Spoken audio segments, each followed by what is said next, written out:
System administrators, when did a manager's strict rules backfire and cause a total disaster? I worked as the lead systems administrator for a logistics firm. My manager, Gerald, was obsessed with cutting costs. He decided the best way to do this was to eliminate all overtime. On Friday morning, Gerald pulled me into his office. He said, "Mr. Harrison, I'm seeing too many 5-minute stay-overs on your timesheet. Effective immediately, you are to never work a single minute of unauthorized overtime. When the clock hits 5 p.m., you leave." I asked what happens if there is a system emergency. Gerald smirked and said, "There are no emergencies that cannot wait until Monday morning." At 4:58 p.m. that Friday, my monitor started flashing red. The primary database server was overheating and the failover script had stalled.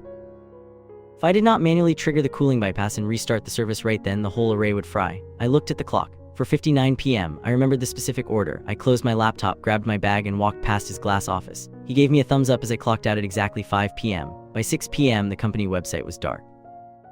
At 8 p.m., the internal logistics tracking crashed. I ignored 42 calls from Gerald over the weekend. Monday morning, the entire executive team was in the conference room. Gerald was red-faced. He pointed at me and yelled, "You saw the alerts and did nothing. Stand up and apologize to this team for your gross negligence right now." I stood up, but I did not apologize. Pulled up the email Gerald sent me confirming his new policy on the main screen. I said, "Gerald, you told me there are no emergencies that cannot wait until Monday. You explicitly forbade me from staying 1 minute past 5. I simply followed your direct orders to save the company $10 in overtime, which ended up costing us $400,000 in lost revenue. Perhaps you should apologize for prioritizing your ego over our infrastructure." The CEO looked at Gerald, then at the door. Gerald was fired before lunch.